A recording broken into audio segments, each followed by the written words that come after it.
Welcome friends, welcome.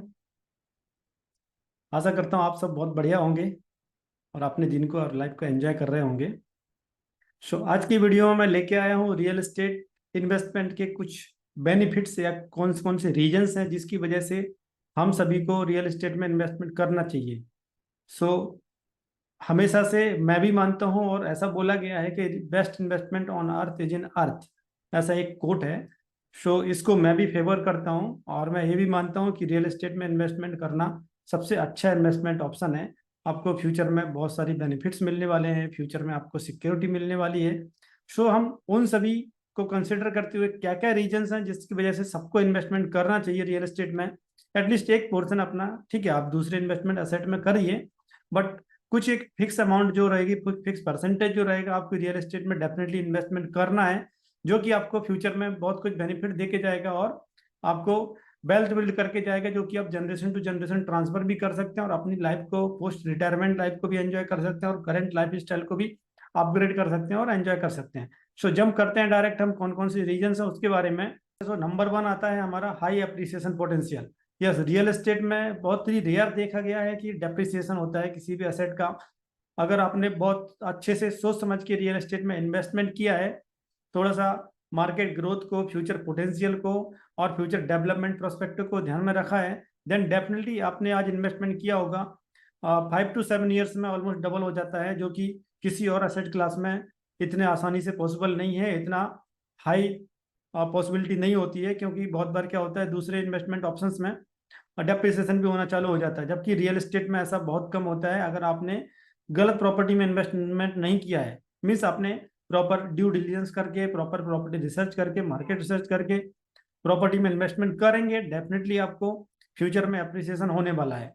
Number one हमारा। Then next आता है स्टडी कैश फ्लो। अगर आपने रेंटल प्रॉपर्टीज में इन्वेस्टमेंट किया है तो मंथ ऑन मंथ आपको रेंटल यील्ड मिलती है, जो कि आपका स्टडी कैश फ्लो हो जाता है और पैसिव इनकम का सोर्स जनरेट हो जाता है आपका, जिसकी वजह से आप अपनी लाइफ में आगे का प्लान कर सकते हैं। दूसरा, आपको फाइनेंशियल सिक्योरिटी भी रहती है, क्योंकि आपके पास एक अच्छा अमाउंट रेंटल यील्ड की तरह आता है और उसको आप दूसरे एसेट क्लास में भी इन्वेस्टमेंट कर सकते हैं या फिर रियल एस्टेट में भी कुछ और प्लान कर सकते हैं। डेफिनेटली आपको उसका बेनिफिट मिल जाता है। Number third, diversification and risk mitigation. Yes, diversification ऐसा है कि हमेशा बोला जाता है कि don't put all the eggs in one bucket.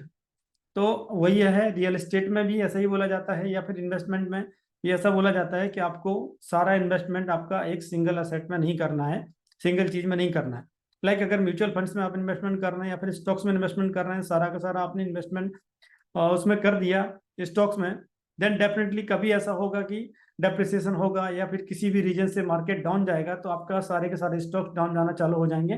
Then आपका हार्ड अर्न मनी कभी कभी लॉस भी कर सकते हैं। बट रियल एस्टेट में अपने आप में, अगर आप दूसरे असेट क्लास में इन्वेस्टमेंट नहीं भी करते हैं और रियल एस्टेट में ही डाइवर्सिफाई कर देते हैं अपने पोर्टफोलियो को, देन आप कहीं ना कहीं अपने रिस्क को मिटिगेट कर सकते हैं। वो कैसे कर सकते हैं? सपोज मैंने आज एक प्लॉट खरीदा, उसका डिफरेंट टाइप का रहेगा।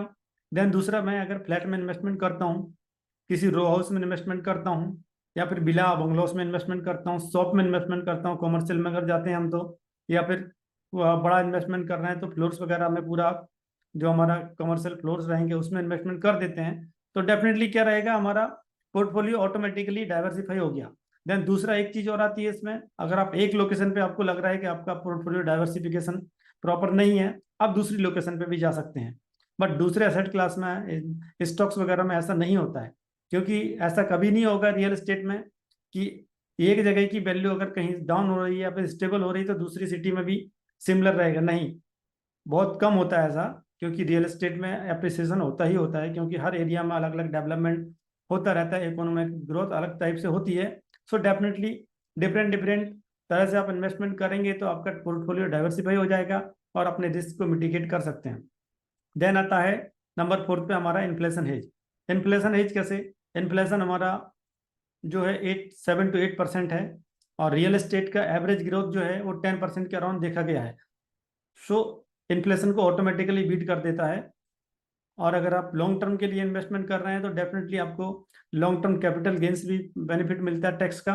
उसकी वजह से आप जब आप दूसरी प्रॉपर्टी में से इन्वेस्टमेंट कर देते हैं तो आप टैक्स बेनिफिट भी ले सकते हैं, उसको मैं आगे टैक्स बेनिफिट वाले सेक्शन में कवर करूंगा। बट आप इन्फ्लेशन को बीट करने के लिए सबसे बेस्ट ऑप्शन अगर कोई है तो वो है real estate. Because real estate में कभी भी ऐसा नहीं हुआ है, क्योंकि रियल एस्टेट में गवर्नमेंट का कंट्रोल भी होता है। ईच एंड एवरी एरिया का सर्कल रेट होता है, और सर्कल रेट गवर्नमेंट रिव्यू करती है एवरी ईयर। सो जब सर्कल रेट इंक्रीज होगा तो आपकी प्रॉपर्टी की वैल्यू जो है ऑटोमेटिकली इंक्रीज हो जाएगी। सो जब प्रॉपर्टी की वैल्यू इंक्रीज होगी तो आपको अप्रिसिएशन उस अकॉर्डिंग मिल जाएगा। आपको 10% एवरेज हम कंसिडर करते हैं कि हो जाता है, नहीं तो नॉर्मली 5 to 7 ईयर्स में डबल हो जाता है। सो अच्छा खासा अप्रिसिएशन मिलता है हमें।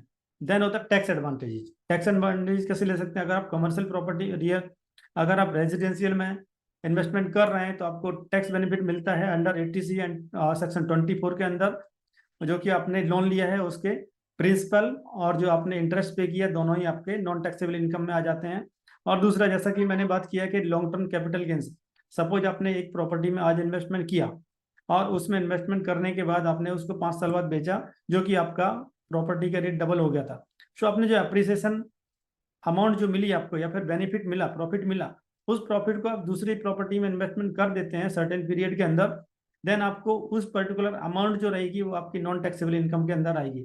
सो अगर ऐसा दूसरे इन्वेस्टमेंट ऑप्शंस में नहीं है, सपोज आपने 10 लाख रुपए किसी स्टॉक मार्केट से कमाया, तो आप जिस दिन भी विड्रॉ करेंगे आपको उस दिन आपको उस पर टैक्स देना पड़ेगा। बट रियल एस्टेट में एक लॉन्ग टर्म कैपिटल गेन वाला बेनिफिट हम ले सकते हैं। देन आता है leveraging and financing.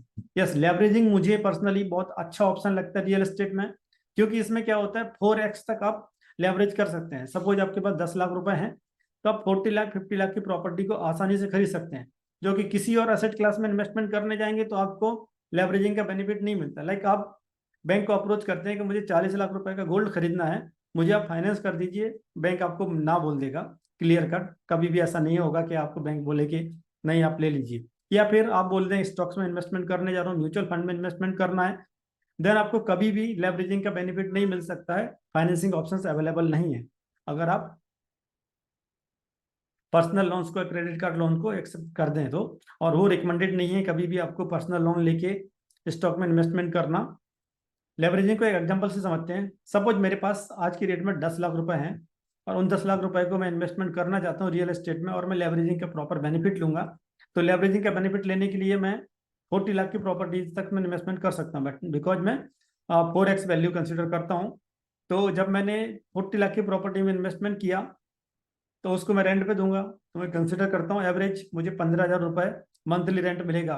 Monthly rent जो 15,000 मिल रहा है, मैं कंसिडर करूंगा कि मेरा जो लोन का इंटरेस्ट पोर्शन है उसको मैं टाइमली पे आउट कर पाऊंगा। रिमेनिंग प्रिंसिपल मेरा है एज इट इज रहेगा।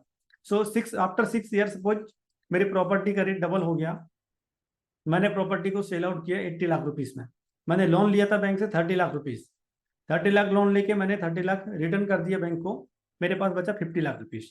माय डियर फ्रेंड, अगर मैंने 6 ईयर्स के अंदर 10 लाख रुपए इन्वेस्टमेंट करके और 50 लाख रुपीज प्रॉफिट कमाया, क्या ये गलत डील है? यस, बहुत अच्छी डील है। और ये बाकी एसेट क्लास में नहीं है पॉसिबल, क्योंकि आप दूसरे किसी और का पैसा लेकर के और अपना प्रॉफिट बुक करेंगे, ऐसा पॉसिबल नहीं हो पाता है, चाहे आप किसी भी इन्वेस्टमेंट ऑप्शन में जाएं। दिस इज द रीजन मुझे रियल एस्टेट सबसे ज्यादा पसंद आता है। देन होता है tangible asset control. Tangible asset control कैसे?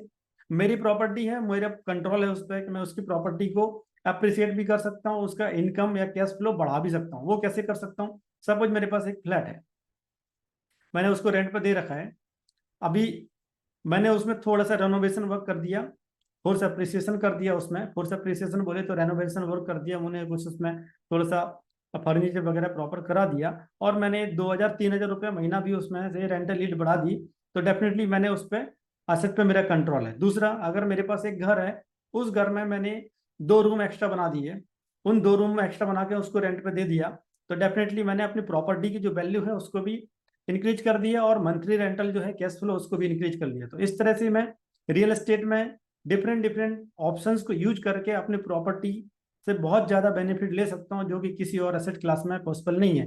This is the reason real estate is called the best investment option. So अगर आपको ये वीडियो अच्छा लगा हो तो लाइक करें, चैनल को सब्सक्राइब कर लें, इस टाइप की वीडियो आपको मिलते रहेंगे। जय हिंद, थैंक यू।